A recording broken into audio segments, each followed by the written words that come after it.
BPL মানেই কি শুধু ঢাকা, চট্টগ্রাম আর সিলেট? এবার কিন্তু গল্পটা অন্যরকম হতে যাচ্ছে। প্রথমবারের মতো টুর্নামেন্টের ইতিহাসে যুক্ত হতে পারে নতুন দুই ভেন্যু, যা বদলে দেবে খেলার আবহ, দর্শকদের উচ্ছ্বাস আর ক্রিকেটের মানচিত্র।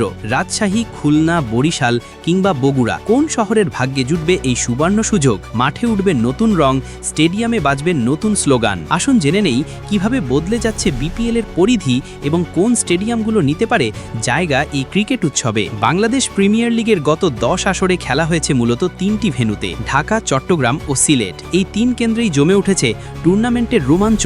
কিন্তু দীর্ঘদিন ধরে ক্রিকেট প্রেমীদের মধ্যে দাবি ছিল ভেন্যু বাড়ানোর। এবার সেই দাবি পূরণ হতে যাচ্ছে।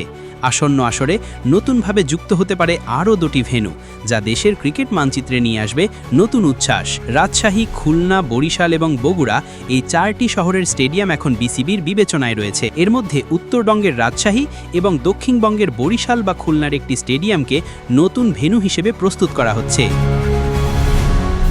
যুব ও ক্রীড়া উপদেষ্টা আসিফ মাহমুদ সজীব ভুঁইয়া রাজশাহীতে এক প্রীতি ম্যাচের পুরস্কার বিতরণী অনুষ্ঠানে বিষয়টি নিশ্চিত করেছেন। তিনি বলেন, 3টা স্টেডিয়ামে এতদিন আন্তর্জাতিক এবং বিপিএল সহ সব বড় ম্যাচ হয়ে এসেছে। এবার আমরা বিকেন্দ্রীকরণের জন্য উত্তরবঙ্গের রাজশাহী এবং দক্ষিণবঙ্গের বরিশাল বা খুলনায় বিপিএল আয়োজনের উদ্যোগ নিয়েছি। বিসিবির নতুন সভাপতি আমিনুল ইসলাম বুলবুল দায়িত্ব নেওয়ার পর থেকেই বিকেন্দ্রীকরণের প্রক্রিয়া শুরু হয়েছে। জাতীয় ক্রিকেট লিগের এনসিএল এর টি20 সংস্করণেও ঢাকা ও চট্টগ্রামের পরিবর্তে রাজশাহী ও বগুড়াকে ভেন্যু হিসেবে বেছে নেওয়া হয়েছে। একই ধারা বিপিএলেও দেখা যেতে পারে। গত মাসে বিসিবির গ্রাউন্ডস কমিটির চেয়ারম্যান মাহবুব আনামও অন্তত একটি নতুন ভেন্যু যুক্ত করার ইঙ্গিত দিয়েছিলেন। 4টি সম্ভাব্য ভেন্যুর মধ্যে খুলনা ও বগুড়ায় আগেও আন্তর্জাতিক ম্যাচ অনুষ্ঠিত হয়েছে।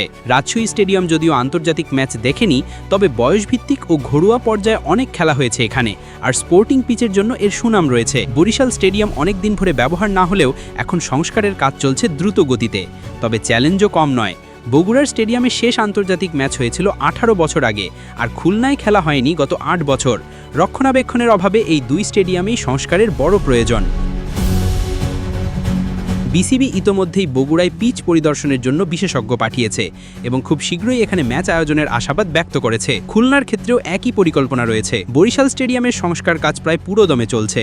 দর্শকপ্রিয়তার দিক থেকেও বরিশাল গুরুত্বপূর্ণ একটি ভেন্যু হতে পারে। অন্যদিকে রাজশাহী স্টেডিয়াম সাম্প্রতিক সময় হাই পারফরম্যান্স দলের দক্ষিণ আফ্রিকা সিরিজে পিচ ও দর্শকপ্রিয়তায় নজর কেড়েছে। সুযোগ সুবিধার দিক থেকেও এই স্টেডিয়াম এগিয়ে। সবশেষে এখন সবার নজর বিসিবির চূড়ান্ত ঘোষণার দিকে। কোন 2টি স্টেডিয়াম যুক্ত হবে 2025-26 বিপিএলে? রাজশাহী কি পাবে তার প্রাপ্য স্বীকৃতি? বরিশাল বা খুলনা কি দেখবে আন্তর্জাতিক মানের ক্রিকেট ফেরার দিন? একটাই কথা, নতুন ভেন্যু মানেই নতুন গল্প, আর সেই গল্পের প্রথম অধ্যায় শুরু হবে আসন্ন বিপিএলে।